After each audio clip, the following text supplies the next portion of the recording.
so that they're not straight up, but also not bent towards, because when he comes in, he's got a folder that sometimes changing.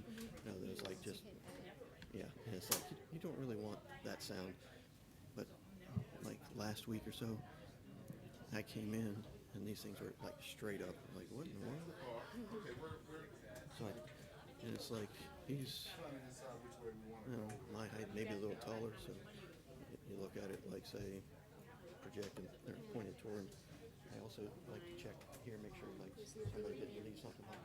That's basically like the stool I was talking about, if necessary. Yeah, I mean, but shouldn't be easy. Just make sure this is good enough. That's in. So really, like I said, the only thing's left is like I hate to mess up your shot. So we'll have to basically switch over to the briefing mics. I mean, check with the camera guys. Everybody's gonna mess something up.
Charles, can you give me some tone, please?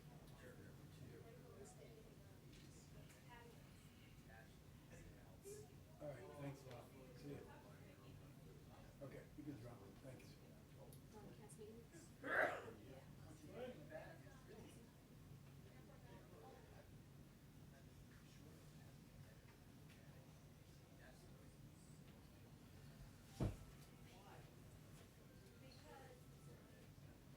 Hey, Rick, it's Neil. Can you take a look at mine too from the White House cuts position real quick? Thanks.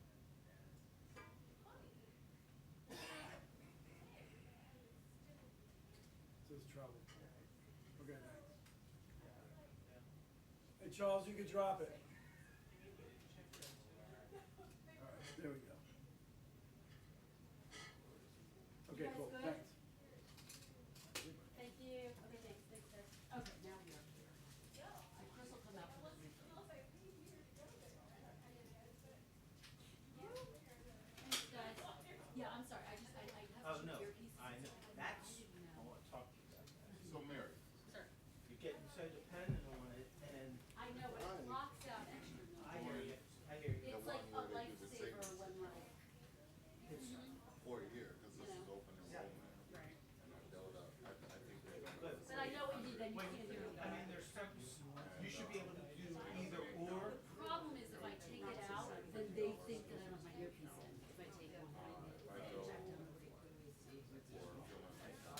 Anyway, I was the one that got for you originally, so, I mean, I know how good it is. I'm totally dependent. I know. I acknowledge that. And so is I Chuck. don't deny that. Whatever you decide.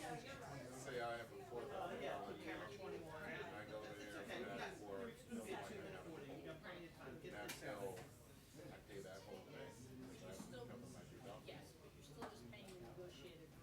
this is exactly why I told her. Whereas if you were, She didn't doesn't, have any concerns at all, you went and you were charged whenever that's cluttering, his whacky. sickness, he's only charged 100%.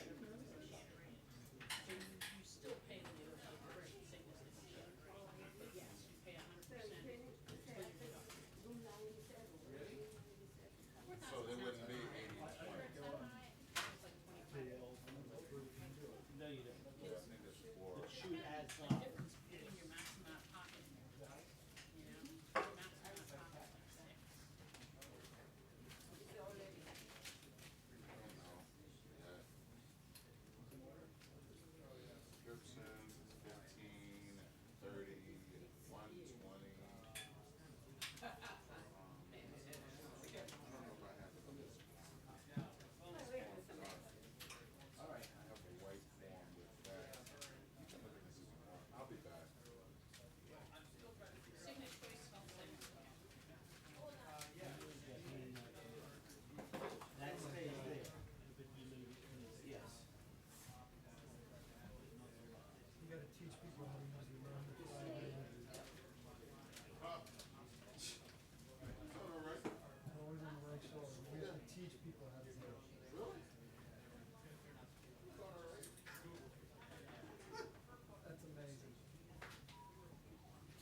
go up a little higher. That's good. Is that okay for you? Is that I comfortable? know it's so okay. It's beyond belief how okay I am.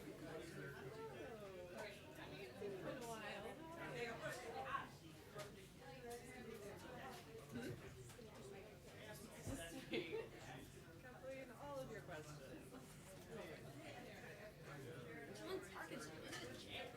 Yeah, I just got noticed.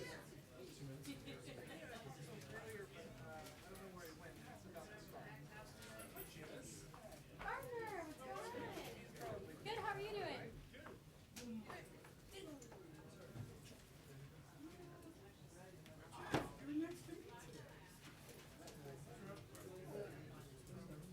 Loop that under your, there you go. Take a loop. Perfect.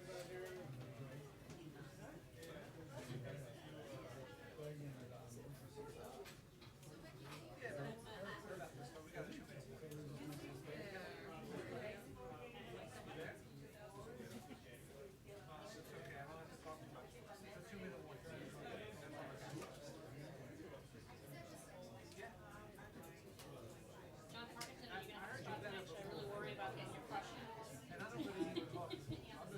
Pressure's on me? Pressure's always on.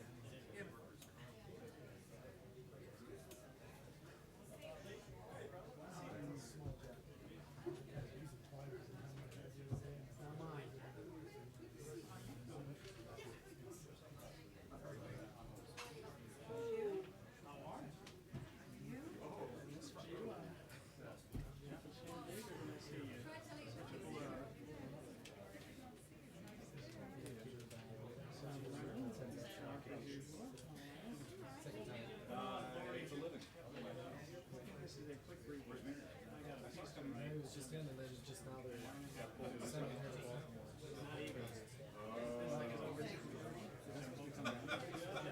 And the next couple of days, out with me, go down tomorrow. But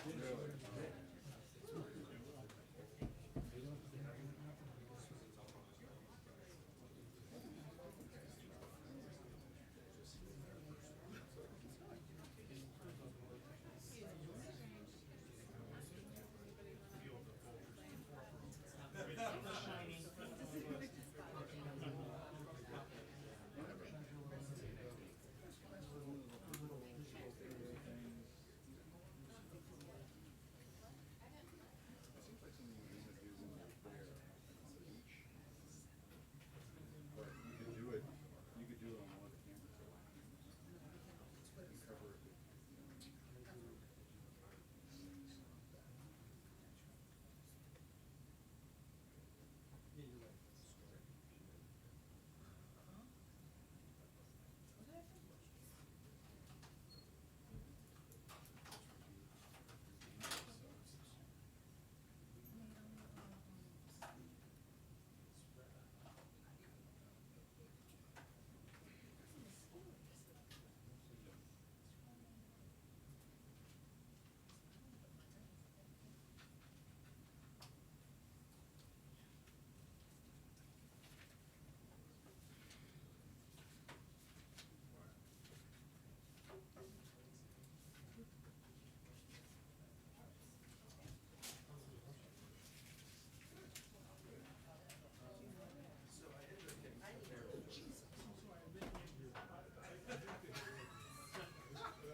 I'm a human shield. Yes, absolutely. It was meant totally for the AFP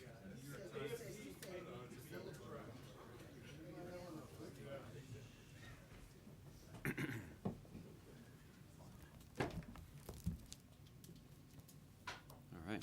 Good afternoon, everybody. I think based on the President's comments at the Pentagon, he essentially has taken care of any opening remarks that I might have, so we can just dive right into your questions. Kathleen, do you want to start? Actually, first I wanted to ask if you could confirm that some religious leaders are coming to the White House today and describe to us exactly what the purpose of the meeting is. Right. Well, let me start by noting, Kathleen, that the White House is routinely engaged in an active dialogue with faith leaders across the country. And there are a number of engagements today, and I'm happy to do my best to explain to you. Let me start by saying that The president does not plan to participate in any of the meetings that are planned. These are meetings that are slated to take place at the staff level. The first is a conference call arranged with a broad array of faith-based organizations across the country.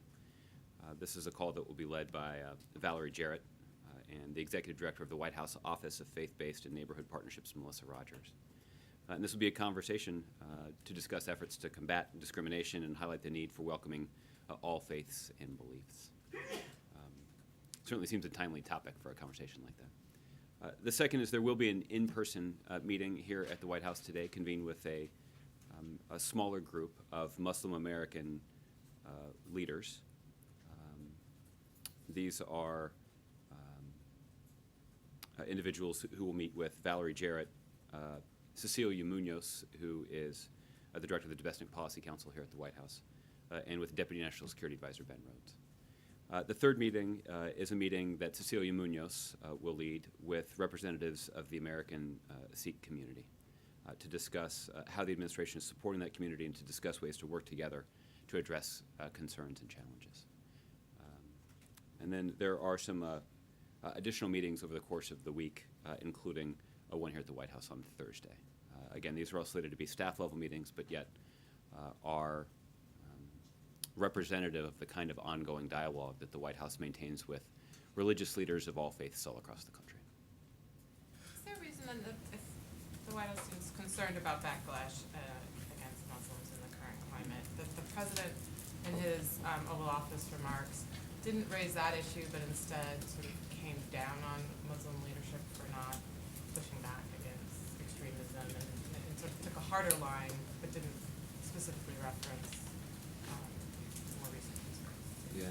Well, I'd encourage you to go take a look at the president's remarks. He does talk about how important the Muslim community in America is to our broader national community. And so I'd encourage you to go back and check the president's remarks on that. And he's not going to participate, though, in any of the events you talked about today? The current plan is for him to not, for these to be meetings that are led at the staff level.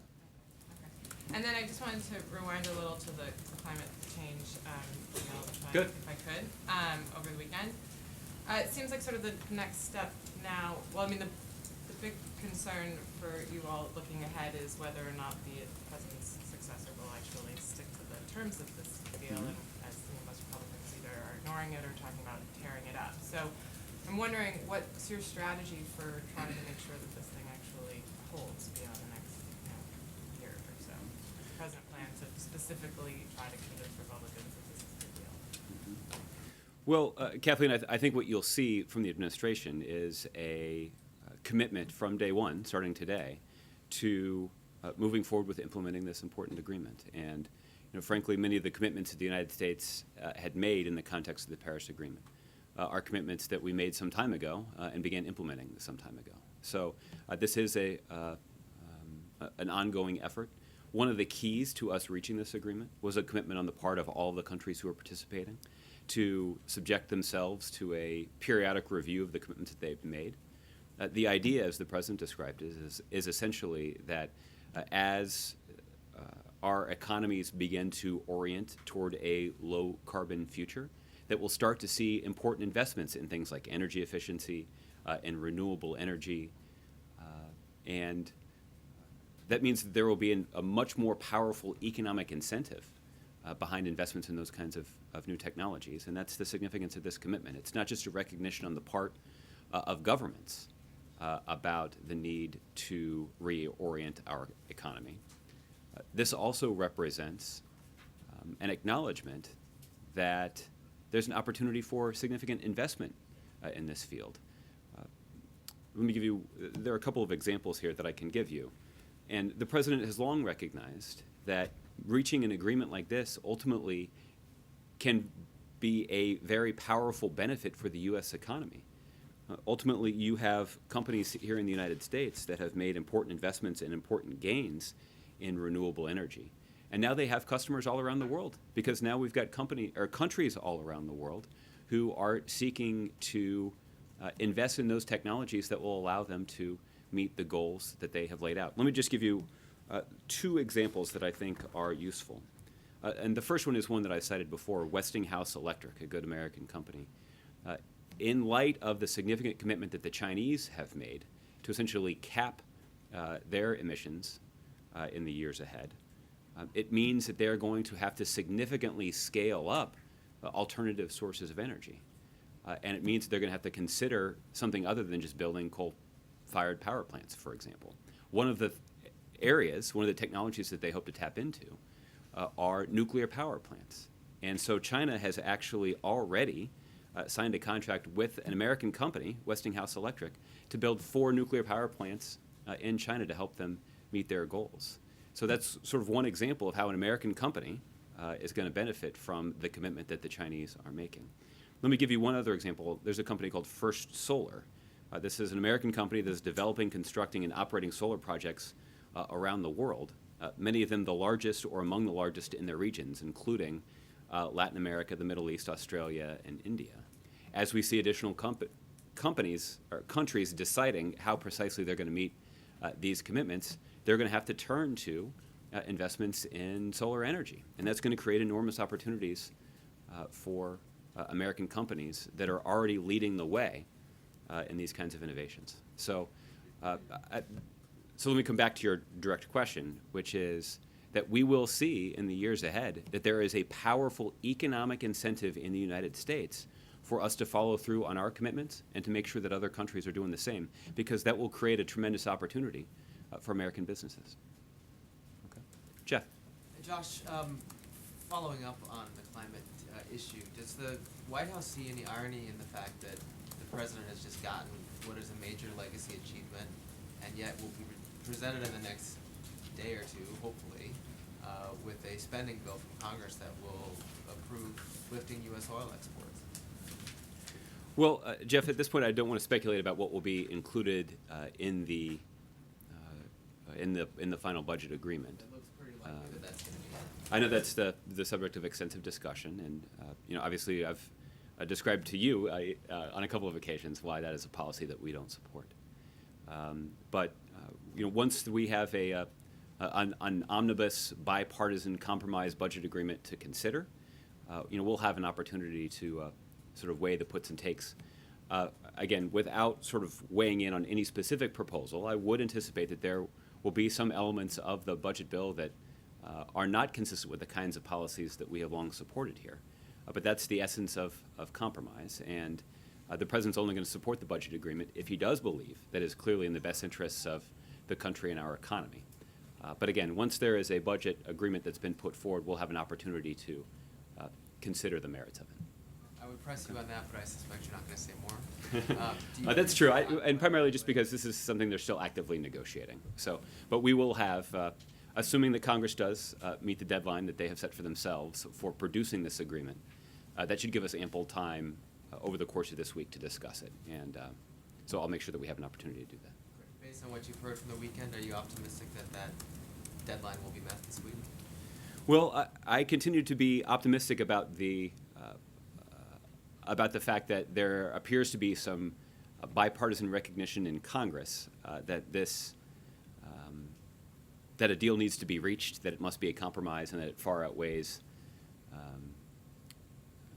or is a far better alternative than shutting down the government. By Wednesday? Well, again, we'll have to see exactly what timeline they're operating on.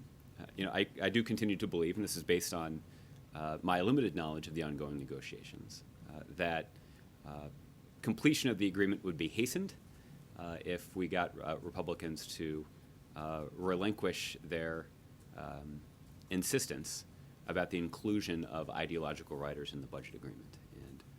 And I think we've made some progress on that front, but we're not quite done yet. And on a final topic, a planned summit between the presidents of Russia and Turkey has apparently been canceled, according to the Kremlin. Is the White House concerned about the de-escalation effort that the president has called for, that is actually not occurring? Well, the president, since the first day that the news broke about the Turks shooting down a Russian military aircraft, has urged the leaders of both countries to de-escalate their rhetoric and to take actions that would de-escalate the tension between the two countries. I think it's fair to say that there's more work that both sides probably need to do in that regard.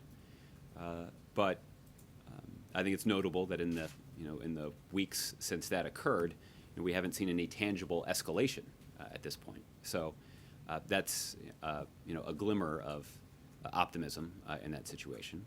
I'm confident this will be something that Secretary Kerry will discuss with President Putin when he's in Moscow tomorrow. Again, the continuing need for the Russians to de-escalate their tensions with the Turks. And one good way they could do that is actually to integrate the Russian efforts against ISIL into the broad coalition that the United States has already formed and is leading. That, of course, would require the Russians to actually invest heavily in those counter-ISIL efforts. And that's not something we've seen them do yet to our satisfaction. Okay. Chris. Josh, last time the Pentagon, last time the president went to the Pentagon to meet with national security advisors over the summer, Secretary Carter announced a week later the Pentagon would start a review to lift the military's ban on transgender service. The president seeking an update of that review at the Pentagon? Chris, I don't believe, I did not attend the meeting at the Pentagon today. I don't believe that item was on the agenda. I think this was a meeting that was focused on our counter-ISIL efforts. The president does have an opportunity to meet with Secretary Carter on a weekly basis when Secretary Carter is in town. I don't believe that meeting will occur this week because I believe Secretary Carter is headed to the Middle East later today to, again, continue conversations with our partners and allies about our counter-ISIL campaign. But I know this is something that the Pentagon continues to work on, and I know this is something that Secretary Carter continues to be paying close attention to. The Pentagon is reportedly planning to formally lift the transgender ban on May 27th. Is there any reason to think that won't happen then? You should check with them on their time frame. Okay. Margaret. Josh, can you clarify something the president said? He said today in his speech at the Pentagon, the special forces I've ordered to Syria have begun supporting local forces as they push south, cut off supply lines, and tighten the squeeze on Qatar. Was he acknowledging that special forces are now on the ground inside of Syria? Margaret, what the president was acknowledging is that the work that the president has given to our special forces in Syria has begun. I don't have any updates in terms of when that occurred or where that occurred or any additional operational details, but the president did confirm in his remarks that work has begun. So, not to put too fine a point on it, but this would be different than just advising from afar, that this would seem to be a decision or movement forward to be acknowledging today that the operators are in place. This is an acknowledgement that the intensification of our efforts inside of Syria by more closely linking special operators with American special operators with local forces on the ground has begun. There were a number of weeks where there was some question about that, and I can tell you that work has commenced. Can I ask you as well, in talking about this review of visas and visa screening processes for foreign applicants to come to the U.S., particularly with the K-1, does the White House have a view on whether social media posting should be part of that process? Well, this process is under careful review by both the Department of Homeland Security and the State Department, and they will have to consider a range of things, including the amount of resources that are allocated to screening individuals who do apply for visas. So the president has asked the two agencies that are responsible for implementing this program to review it and come back to him with a set of recommendations about how the screening requirements can or should be tightened, and the president will consider their recommendations carefully. So at this point, I'm not going to weigh in on what they should do. They're already tasked with taking a close look at the program and coming back to the president with what they believe should be done, and the president will take a close look at that. When you say resources, is it a question of that? Because some would raise the issue of freedom of speech and other questions about whether someone expressing opinions online should be used in a judgment for or against them as perhaps a threat to the United States, and it would impact the decision of whether to clear them through a background screening. I wouldn't leave you with the impression that resources are the only consideration, but they certainly are an important one when you are considering implementing a program, that processes tens of thousands of people into the United States each year. But broadly speaking, I mean, the president being a constitutional lawyer and having obviously spent time thinking about what constitutes free speech or not, does that question weigh into this decision? Or is it purely, in a different category because of foreign nationals?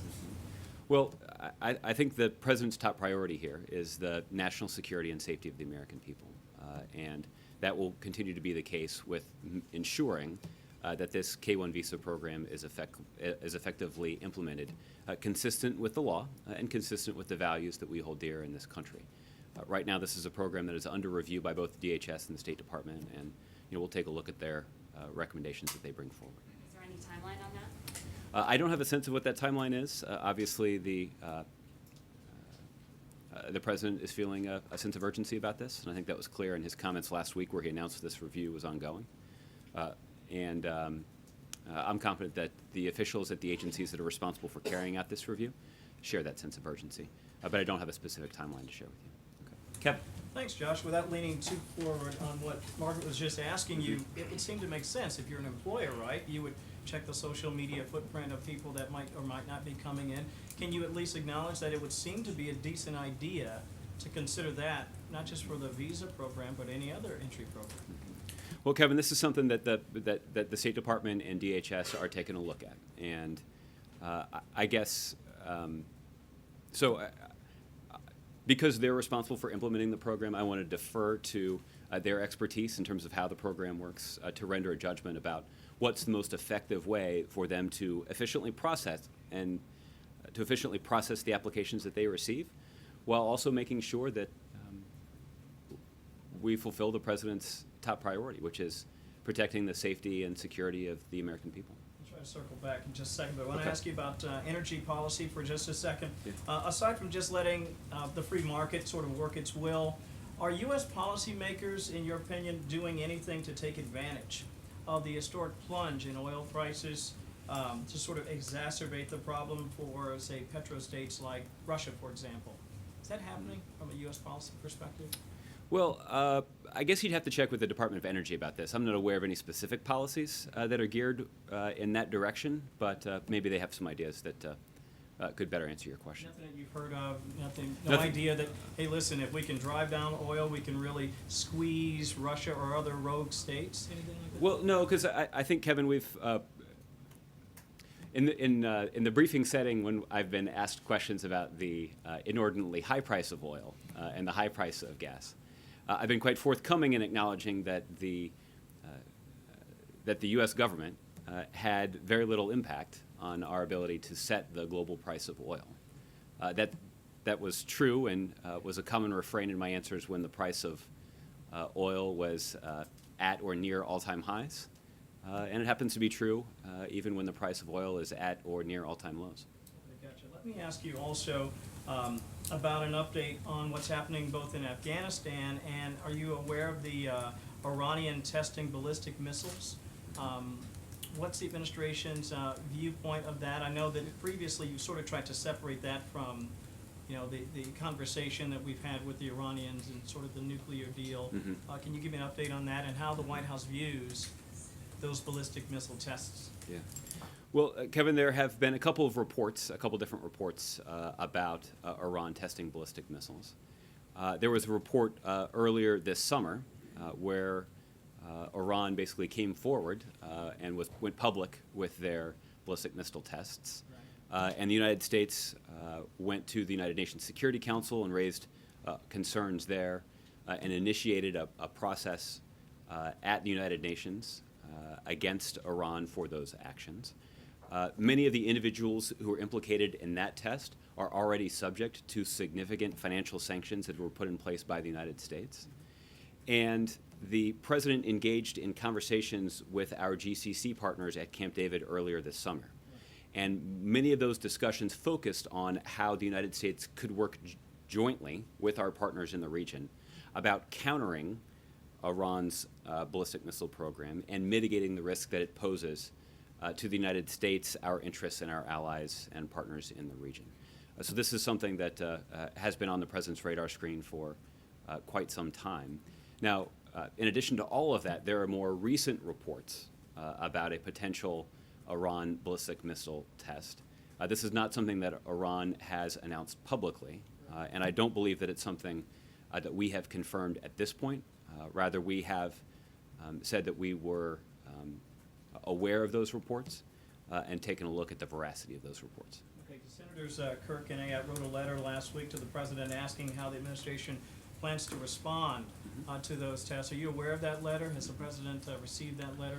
I'm not aware of that letter. I wouldn't be surprised if it has been received here at the White House. And if they're referring to the more recently reported ballistic missile tests, I'd tell them what I would tell you, which is we're aware of those reports and looking into the veracity of those reports. Okay, lastly, and this is sort of a little out there, I just want to try to tighten this up a little bit. The Department of Homeland Security had that secret policy, if you'll allow me, to not allow immigration agents to review a visa applicant's social media profile. Does the White House support something like that? Well, Kevin, I think that the Department of Homeland Security has pushed back against those reports. For true fidelity to what exactly the policies were, I'd refer you to the Department of Homeland Security to check that out. But what I can tell you is that what the President has asked for is a review of the program to determine what measures are in place to allow the program to operate so that we can allow individuals seeking a K-1 visa to enter the country, but to do so based on the need to protect the American people.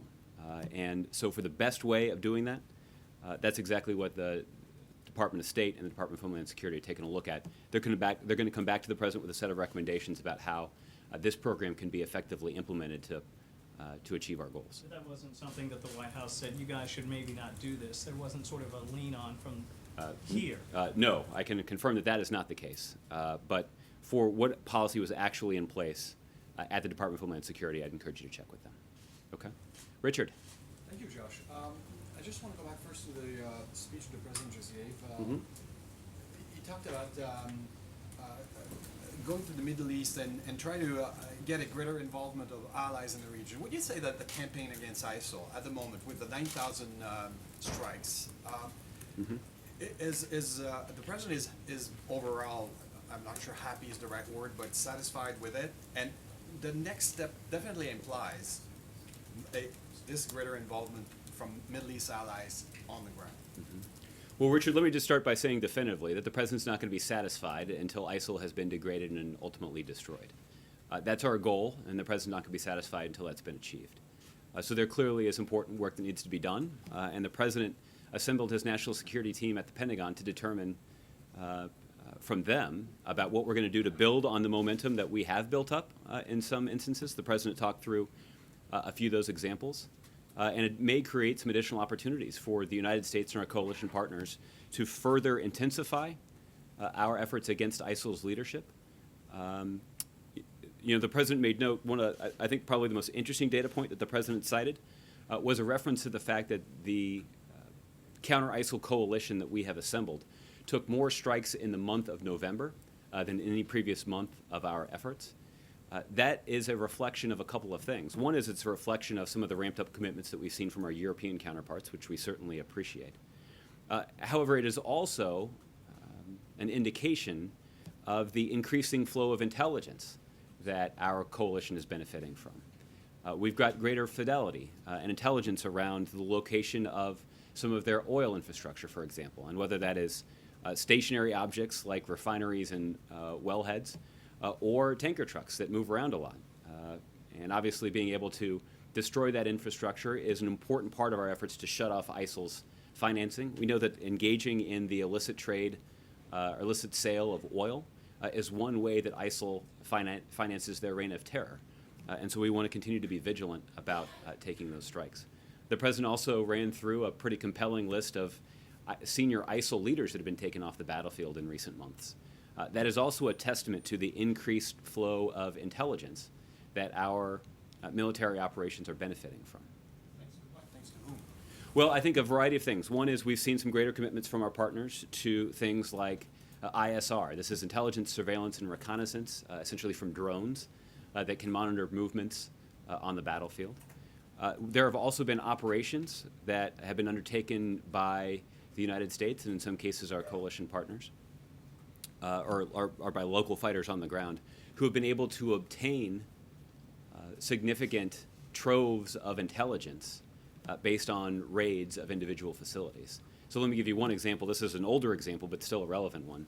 When the United States Special Operators carried out the raid in Syria against Abu Sayyaf, this was one of the masterminds of the ISIL financing effort, not only was that individual killed in the operation, but there was significant intelligence material obtained. Laptops, file folders, thumb drives, other pieces of hardware that our intelligence analysts can take a close look at and obtain material that can be relevant both to taking strikes against ISIL leaders, but also taking strikes against ISIL infrastructure. The more information that we have and the more knowledge that we have about the way that ISIL conducts business on a day-to-day basis, the more effective we can be in disrupting that business. That obviously is a priority. And so Margaret asked about the special operators that are assisting local forces inside of Syria. The president also has recently announced the standing up of these expeditionary task forces.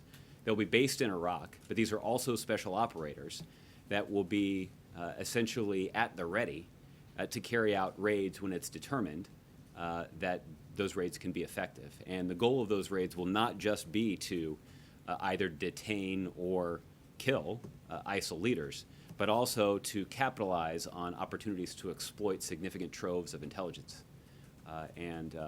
So that continues to be a priority. Just to center again on my first question, Josh, I just want to see if I understand that the coalition has been doing well, but could do even better, but that there's another level or a different kind of step that the Middle East allies could take. Well, there are certainly some things that we would like to see, and you touched on one example. There is some indication that we've discussed publicly before that some of our GCC partners appear to be somewhat distracted by the sectarian conflict in Yemen in a way that's diverted resources from our ongoing efforts against ISIL. That's something that we've discussed publicly before. I can assure you that that's something that's been raised in private on a number of occasions quite directly by a range of senior administration officials. And I'm confident that this will be the subject of some discussion when Secretary Carter is traveling in the Middle East later this week. But there are other things that we would like to see done. There is more that we could do when it comes to ramping up our counter-messaging campaign against ISIL. We've talked about that. In some ways, that is probably the most challenging part of this effort, but it's critical to our success. And there's an important role for our Gulf Coast partners, our GCC partners, to play in that effort. But look, there's some things we need Congress to do as well. For example, Congress could confirm Adam Zubin. He's the financial expert at the Treasury Department who's responsible for leading our counter-finance efforts. He's somebody who served in both Democratic and Republican administrations. The president noted today in his comments at the Pentagon that shutting down ISIL's financing is a core component of our efforts. And right now, we've had an individual nominated to serve in a leadership role for that aspect of our strategy for more than a year. And Congress has inexplicably, and let me be more precise, Republicans have inexplicably refused to confirm him. So in terms of talking about things that can be done that would bolster our efforts against ISIL, Congress is far from blameless. Okay? Jim. So is the message this week, the theme this week, we got this? Is that the message you're trying to convey to the American people?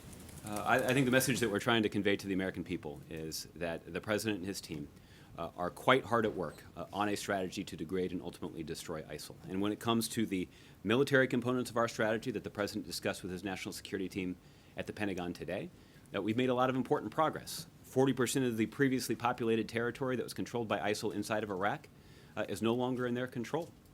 There are important communities like Beji and Tikrit, where Iraqi forces, with the assistance of our coalition partners, has driven ISIL from those populated areas and retaken those towns. There's a strategic highway between Raqqa and Mosul that's been severed and that's because Iraqi forces were able to retake the town of Sinjar.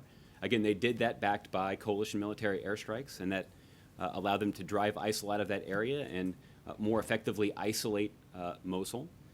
So there's important progress that has been made, but we need to do more to shut down their financing. We need to do more to counter their messaging online, and there's more that we can do to try to advance the diplomatic process that will try to bring an end to the political chaos, at least, inside of Syria. And Secretary Kerry will be leading a meeting in New York later this week in pursuit of that effort. And I noticed that the President said in those comments at the Pentagon to ISIL leaders, "You are next." Mm-hmm. It seems as though, and I'm just curious if you could take us perhaps a little bit into the internal deliberations that go on here at the White House. Do you have a sense that perhaps the President, that you have needed to ramp up your rhetoric a little bit to display a little bit more urgency when it comes to this counter-ISIL campaign because of the level of anxiety that is obvious within the American people right now? Well, Jim, I think the American people got a sense of that urgency when the President of the United States spoke directly to them on live national television during prime time from the Oval Office 8 days ago. So I think people are keenly aware of the sense of urgency that the President feels about this. But yes, it's also important that people understand the progress that's been made thus far. And You feel like this, that message is not getting out? well, I or think people I think don't the understand it? I think the success that we've had in taking some ISIL leaders off the battlefield is one important way to measure our progress. It's certainly not the only way. And I think the President's words today are not necessarily new. I just off the top of my head, as the President was speaking today, I recalled the comments that the President used, I believe it was at the VFW convention earlier this year, where he talked about how, as Commander-in-Chief, he was proud of the efforts that our men and women in uniform had carried out on his orders to take extremists and terrorists off the battlefield. These are terrorists affiliated with a variety of terrorist organizations, not just ISIL, Osama bin Laden being the most famous of them. But I think this is, the President walked through that today because it is part of our strategy to apply significant pressure to ISIL's leadership and make it more difficult, not just to capitalize on the safe haven that they have inside of Syria to plot and carry out attacks around the world, but also more difficult to engage in the online messaging campaign that they're currently pursuing to try to radicalize others around the world. I guess I'm just curious, as political animals who crunch numbers and love metadata and all that sort of thing, have you been able to decipher what is going on with these poll numbers that show 60% of the American people don't believe the President has an effective strategy for dealing with ISIS? Is that, did you look at that data and decide we needed to toughen our talk when it comes to ISIS, and that's why he said things like you are next, and some of the comments that he made today? Or well, Jim, the President, when he goes to meet with his national security team at the Pentagon, is not looking at public opinion polls. The President feels a responsibility, as the Commander-in-Chief, to make sure that he has communicated clearly to his team that he is interested in any and all ideas they have for intensifying our campaign against ISIL. And we've talked about that's essentially been the President's approach to this, which is that we have put in place a military strategy to degrade and ultimately destroy ISIL. There are some aspects of that strategy that haven't panned out as well as we would have liked. Many of our Republican colleagues in particular were suggesting that we should be devoting many more resources to try to training and equipping Syrian rebels. That effort didn't really work out very well. But what we have been doing, and what has shown some fruit, is to equip some moderate opposition fighters inside of Syria that are already having some success in pushing back against ISIL. So we've intensified our efforts to supply greater assistance and equipment to those forces that are fighting on the ground. The special operations raids are another example of this. So there are a couple of raids that have been carried out by U.S. forces that have succeeded in taking ISIL fighters off the battlefield and exploiting significant troves of intelligence. So the President has put additional resources behind those efforts that are led by our special operators. That's the essence of our strategy, and that was the discussion at the Pentagon again today, was to look at our strategy, to consider those elements that are showing the most promise and the most progress, and to discuss ways to intensify and put more resources behind those efforts that are yielding some progress. And there are closing arguments in those trials in Baltimore surrounding the death of Freddie Gray. Is there a message from the White House to people in Baltimore this week as those decisions may be coming down soon? Well, not a new one. I think obviously there's a judicial process that's underway, and I want to be careful of not saying anything that could interfere with that ongoing process or those deliberations when they occur. Jim, I think the most relevant thing I can cite to you is the president's comments after the video of the police shooting in Chicago was released a few weeks ago. The president noted in his comments on Facebook that he was proud of the way that the community had responded, that video prompted significant concern, I think for rather obvious reasons, and there had been a forceful but peaceful display of concern by the community in Chicago. And the president described how he was proud of his community for the way that they responded, and we're certainly hopeful that as activists and individuals and other communities have similar concerns to express, that they do so peacefully. And has a decision been made on whether the president will go to San Bernardino, perhaps on his way to Hawaii? I don't have an update for you on the president's itinerary at this point, but we'll keep you posted. Okay? Go ahead, April. On that question, on the line of questioning, no matter the city or what have you, it seems to be a ripple effect when we hear these verdicts come out. Baltimore's just up the road. The president did not go. People were hoping that he would go. But does the president need to come out with and stand in these areas that are poverty stricken and have seen this, I guess, increased or visible issue with police, this tension with police in the black community? Does the president at some point need to stand somewhere? And what do you say to the potentials of a ripple effect which could happen with Baltimore sometime this week? Well, April, I think the first thing that I would observe is something that I'm sure that you recall, is about 6 or 8 months before this tragic death occurred in Baltimore, the president actually did travel to Baltimore, and he did spend some time in the community, talking to people in the community about the kinds of investments in the economy there that could be made, about the impact of the Affordable Care Act and other job training programs that have been advanced by the administration, what impact that has had on the community. So the president has had the occasion to travel to communities to talk about the variety of challenges that they're facing, including in Baltimore, and those were important visits. So, but the ripple effect,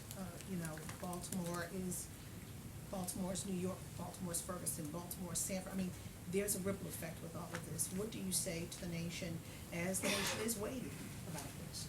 Well, again, I think the president's response has also been characterized by the formation of this task force on 21st century policing to surface best practices that are being implemented by law enforcement agencies across the country. That will have the effect of building trust between local law enforcement and the communities they're sworn to serve and protect. And this is an issue that the president's also spoken about quite powerfully in a variety of settings. And I'm confident this is something that over the course of the next year or so will continue to be on the president's radar. And this is the 3rd anniversary of Sandy Hook shooting, and there seems to be a large number of people protesting at the NRA headquarters in Virginia. I know this White House was hopeful for a groundswell from the American public when it comes to issues of gun violence. Is this protest on this anniversary enough to change the conscience? I don't think one protest is going to be enough, but the president continues to encourage the American people to make their voices heard on these issues, and he continues to believe that the only way we're going to see the kind of change in Congress that we need to see in order to get some of these common sense bills passed is for those who are in favor of more gun safety speaking up and speaking out and making clear to their elected representatives that this is a priority. And I cited at the beginning of the briefing on Friday, April, this poll of New Hampshire Republicans. This was a poll that was just conducted at the end of last week. I guess it was at the beginning of last week. It came out at the end of last week. But it noted that 75% of the likely participants, likely voters in the Republican primary in New Hampshire support a federal law requiring universal background checks for anyone seeking to purchase a gun. That's an indication, I think, that there is some building momentum behind common sense gun laws. But one protest is not going to make a difference, but certainly more people speaking out, like those who are protesting today, is going to be what's necessary for us to see the kind of legislation that's so strongly supported by Americans, the Democrats, Republicans, gun owners, and non-gun owners all across the country. Lastly, understanding the dynamics of this battle on gun control and understanding the time that's left in this administration a little over a year, is it realistic to say that with this protest and others, if there were a groundswell, that even with any push that it just made because of the back and forth and the fierceness and the money and the strength of the NRA, is there a possibility or is there no possibility that anything could happen before the end of this president's term? I'll tell you this, the president's not giving up.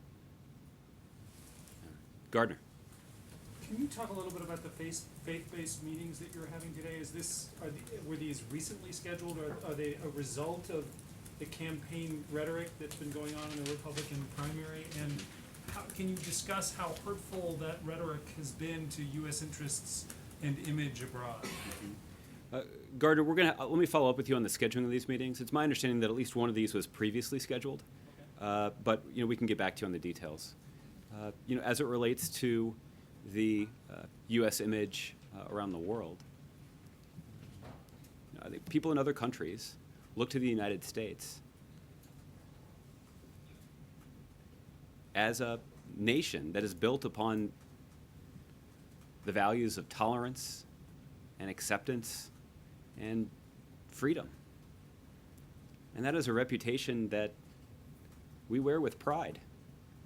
And the president has talked in the past in different contexts about how our commitment to those values actually advances our national security interests around the globe. From Secretary Kerry to Secretary Johnson and others, including national security experts who served in the previous administration, have observed that the kind of offensive, hateful, divisive rhetoric that we've seen from a handful of Republican candidates for president is damaging and dangerous. And what I would anticipate will be the subject of some discussion in the meetings that you asked about will be the commitment of this administration to standing up and continuing to speak out in support of the values that are central to the founding of our country, but also critical in terms of advancing our national security interests. In the campaign in Syria and in Iraq, there's always been this tension between achieving military objectives and protecting the civilian population. As the military campaign ramps up, you seem to be getting closer to potentially killing civilians. You're now going after the oil infrastructure, you're going after trucks. A lot of these, of course, are driven by civilians and others. There are other targets. Of course, on the Republican side, you hear people talking about carpet bombing in the area, about making the sand glow. Yeah. Those obviously would mean serious civilian casualties. Talk about this administration's view of your objectives militarily while also protecting civilians. Are you gradually moving toward greater, riskier operations from a civilian standpoint, or have you kept your criteria in terms of judging the risk of this the same throughout? Gardner, I think for a precise answer to your question, I'd refer you to the Department of Defense.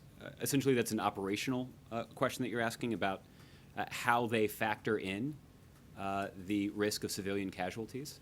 I can tell you that they're operating under guidance from the Commander-in-Chief to do as much as they can to avoid those civilian casualties.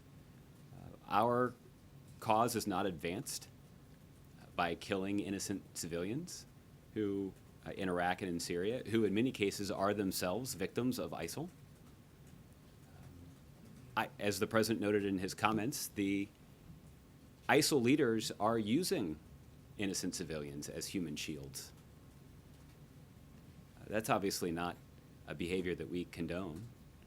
And the values that are on display as we conduct this campaign are one of many ways to highlight the difference between the values that ISIL is trying to impose on innocent people and the values that the United States and our coalition partners are going to great lengths to defend. One more. You answered the question on whether the president will visit San Bernardino. He's visited nearly all of the sites of recent mass shootings. If he's not going to go to San Bernardino, why? What would be different about this one? I don't want to prejudge the outcome of our scheduling decisions at this point, so stand by for that. Okay? Chris? Thanks. The President long has counseled patience. This is going to be a long fight against terrorism and against ISIS, but today he said very specifically we recognize that progress needs to keep coming faster. And is that a change in tone, or is it in fact, is it a recognition that in light of what happened in Paris and in San Bernardino, that a stronger push is needed? I think it is a recognition of the president's conclusion that he's not going to be satisfied until ISIL is degraded and destroyed.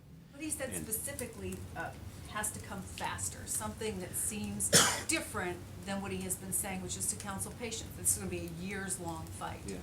Again, the president would still counsel patience, but what he wants to do is to build on the momentum that we're already seeing inside of Iraq and in Syria. And there's a long way to go, but if we want to capitalize on the momentum that has been built up, then we need to quickly reinforce and re-intensify our efforts behind those aspects of the strategy that are working. And that means the United States taking a look at our strategy to determine what aspects of our strategy can we intensify. It also means we need our coalition partners to ramp up their assistance, and we've seen good news from in the form of additional commitments from our allies in the UK and France and Germany. But we also need to see a greater and more sustained commitment from our partners in the region as well. We also need to see improved performance from Iraqi forces. There have been some important gains that they have made. The president noted that they were making some progress around Ramadi, but there is more that we believe that can be done there to ensure that Iraqi forces are building the capacity that they have to provide for the security situation in their own country. You mentioned earlier the ramping up of counter messaging, but specifically, what's sort of on the wish list that Ash Carter is taking with him? What's he very tangibly looking for, hoping for, in terms of those kinds of commitments? Mm-hmm. Well, in terms of the meetings that he is going to have this week, we'll be in a position to talk about them a little bit more specifically as the week goes on, and as more details about the Secretary's travel are announced.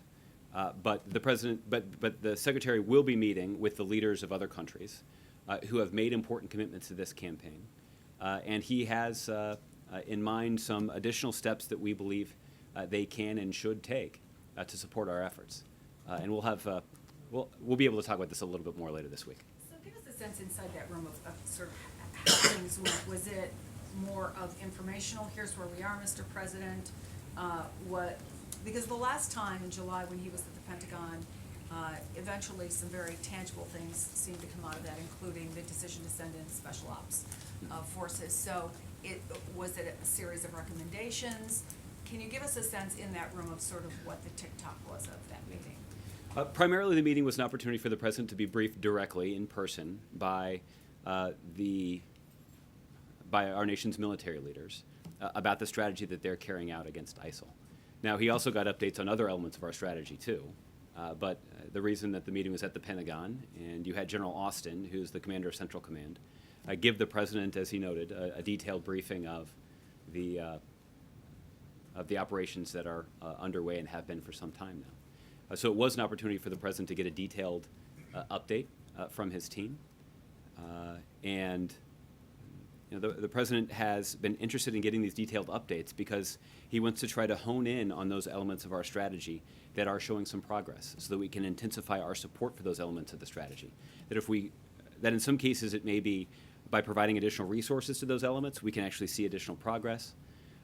But in each case, that's the kind of order that the president has given to his team. let's take a close look at our strategy. Let's offer up a cold-eyed assessment about what's working and what's not. And let's be creative about figuring out how we can capitalize on the opportunities that have been created by those elements of our strategy that are showing important progress. Okay? Andrew. Both you and the President have alluded to this idea that the Iraqis moving on Ramadi need more support or could benefit from more support. Has he approved I don't know, close air support or any specific measures? What are we talking about here? Mm-hmm. Well, I have no new announcements in terms of new approvals that the President has given in that regard. Part of what, well, let me take one step back, Andrew, and just say that so much of the progress that we've been able to cite about the advances that Iraqi security forces have made on the ground has been because we've seen Iraqi forces unified and acting under the command and control of the Iraqi central government. They're benefiting from training that's provided by not just the United States, but by our coalition, members of our coalition. There are a number of countries like Australia and Italy that have important resources to devote to those training efforts. And what we believe is necessary is to see further intensification on the part of Iraqi forces as they build up their capacity, as they build their numbers. And I'm confident that this will be something that will be discussed over the course of Secretary Carter's trip to the Middle East. Okay. Just on another issue that was raised in the address, there's a specific focus on killing leaders of the Islamic State group. Is there a renewed focus on going after Baghdadi? Is there a specific team tasked with killing him? Mm-hmm. For the resources that are devoted to that aspect of our strategy, Andrew, I'd refer you to the Department of Defense. Obviously, our interest is in applying significant pressure to everyone in ISIL that's in a leadership role. This does have the effect of disrupting ISIL's operations in two ways. The first is, obviously, if you're taking those leaders off the battlefield, it means that ISIL needs to go through the effort of replacing them and having somebody else fulfill that responsibility. But the second thing is that we're applying enormous pressure to ISIL's leaders. And so even those who are still living, they're having to go to great lengths to protect themselves and to provide for their own security and make sure that they are careful about their travels and careful about their communications. And that makes it harder for them to plot and plan and carry out acts of violence. It also makes it harder for them to engage in the other day-to-day operations of running their organization. And so we're going to make sure that that pressure continues to remain in place. And it's also why the exploitation of this intelligence information is so critically important. That there could be information that is obtained that could give us a better sense of how these ISIL leaders move around the country. They could give us a better sense of with whom they associate, and that's why this the collection of this intelligence is an important priority. And it gives you the other reason it's a good example is it gives you a good sense of how integrated this strategy is. That you don't just have a bunch of people in intelligence working over on this in this office and then the folks who are in charge of the military strategy somewhere else. That our campaign benefits from the careful integration of all these different elements. That's true of our counter-financing efforts, and it certainly is an important part of the strategy that the President's team's implementing. Okay. Alex. Hey, thanks. Let me go back to the ban on oil exports. Mm-hmm. We just ran out a story reporting that House Democrats are engaging on this issue. There's been other reports to that effect. They're apparently talking about concessions such as additional federal assistance for renewable energy or even some sort of assistance for refiners. Is the White House comfortable with this kind of horse trading? Do you think that could yield a policy that the President could support? Well, Alex, at this point, I'm not going to get into the details of the ongoing conversations, even on a hypothetical basis. But let me say a couple of things. Our opposition to lifting the ban on the exporting of U.S. Crude oil is something that we continue to oppose, primarily because we believe that that legislation is unnecessary. However, we do, of course, believe that there is more that Congress can and should do to increase investments in renewable energy.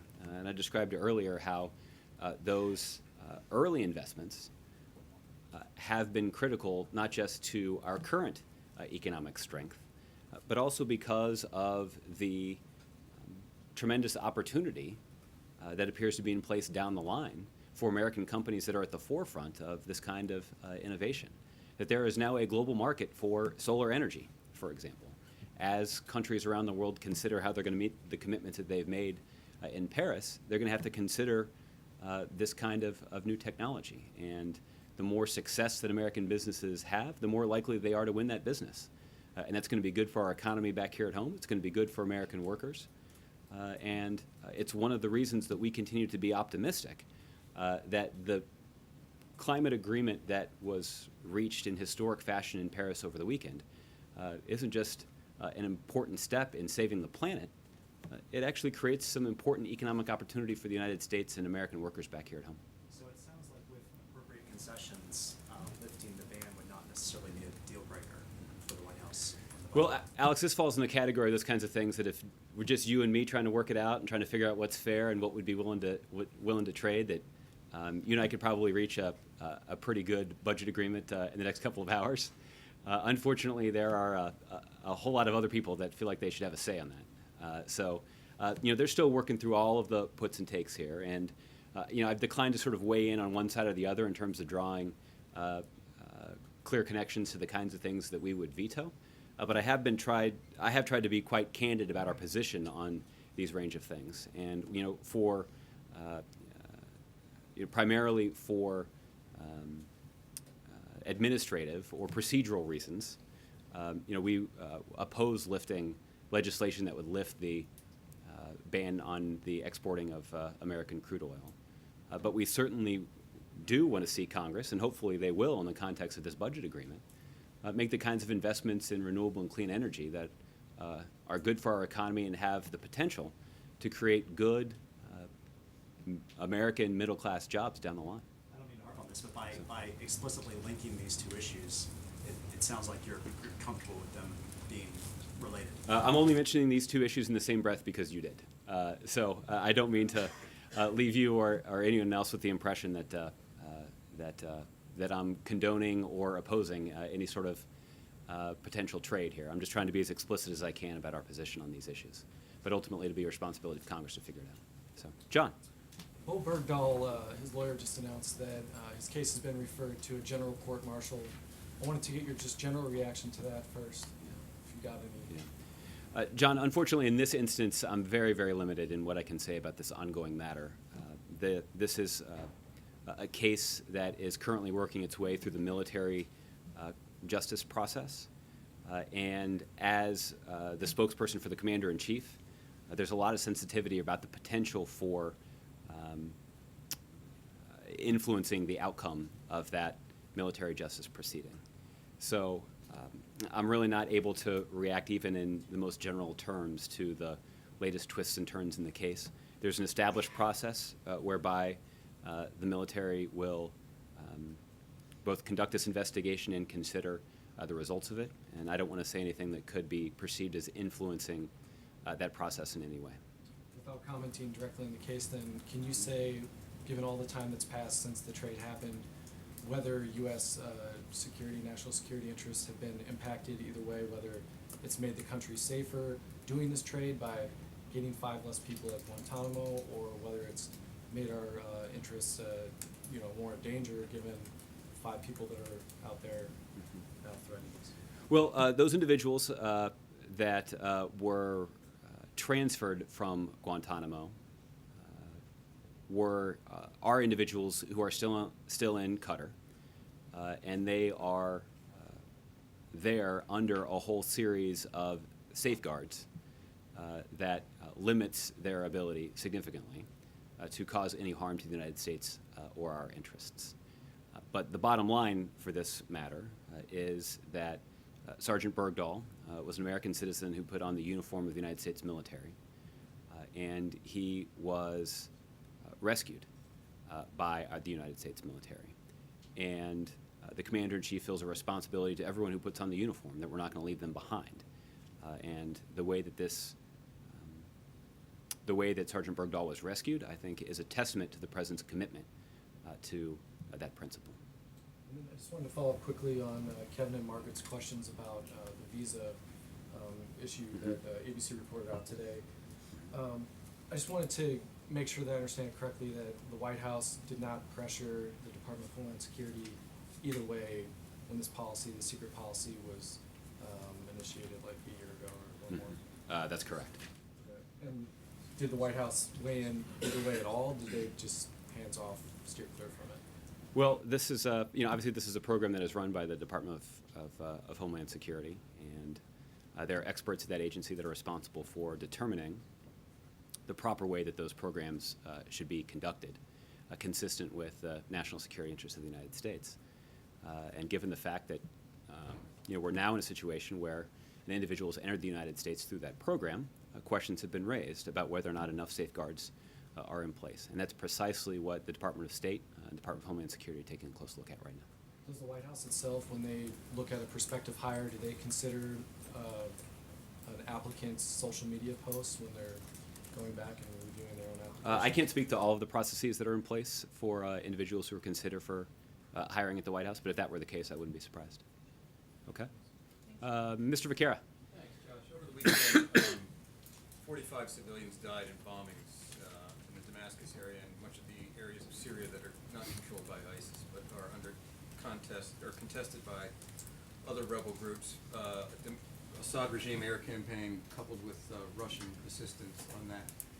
The president has met face-to-face with Vladimir Putin twice since the Russians began their air campaign. He's tried to jawbone him and I guess every other means possible to get Russia to change course.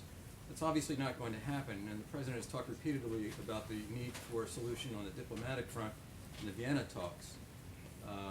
But Russia's so far not going to go along. There was ostensibly an agreement to have rebels represented at those talks.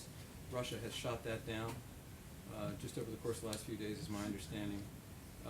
What are the prospects for the talks as they stand right now and the goal of the ceasefire to begin in just a couple of weeks at the beginning of the year, given the context of what's happening? Well, Mike, I can tell you that for a detailed update of where things stand now, I'd refer to the State Department. But let me give you a sense of my understanding, and it will not be as detailed as what you could get from over there. But the progress that we've made along the diplomatic front thus far would not have been possible without the constructive participation of the Russians. And the progress that we've made has been to lay out a timeline for a ceasefire and for a set of political talks. I recognize that sounds a little meager, but when you consider the chaos that has reigned inside of Syria for 5 years, that's an important step, and a step that was only possible because Secretary Kerry showed American leadership in bringing all of the relevant parties to the table. And these are parties like Iran and Saudi Arabia that are figuratively and presumably in some cases even literally at each other's throats. It also required the constructive participation of the Russians, who obviously have significant equities inside of Syria. The only military base in the world outside of the former Soviet Union is in Syria. So the Russians are quite concerned about what the future of Syria looks like because of their own investment in that country. What has also taken place is there was a meeting in Riyadh of a substantial number of opposition groups. For years, we've been trying to work through a UN process to try to organize the Syrian opposition. That's been a difficult effort, but bringing 100 of them into the same room in the same city at the same time to have conversations about engaging in the political process represents some important progress. So I think what I would say is that we have benefited from Russia's constructive participation in these talks thus far. And I'm confident that this will be part of the discussion that Secretary Kerry has with President Putin when he's in Moscow tomorrow. What is the likelihood, what is the reality that the ceasefire, though in principle agreed to, is actually going to happen? Well, we obviously are going to work very hard to try to achieve that goal, and I think we'll have a much better sense of the prospects at the conclusion of the December 18th meeting that Secretary Kerry scheduled for New York. Okay? Bill Press will give you the last one. All right. No pressure. Josh, somebody had to ask this, so I will. You may know that Donald Trump's doctor just put out a statement on his health. And he says, and I quote, "If elected, Mr. Trump, I can state unequivocally, will be the healthiest individual ever elected to the presidency." Do you accept that President Obama is not as healthy as Donald Trump? Is the suggestion that Mr. Trump's doctors conducted a thorough medical examination of President Jefferson and President Adams? And, that's a lot of work, a lot of homework to do. 44 presidents to take a look at. Or what serious health issues affecting President Obama have you kept from us? None that I'm aware of.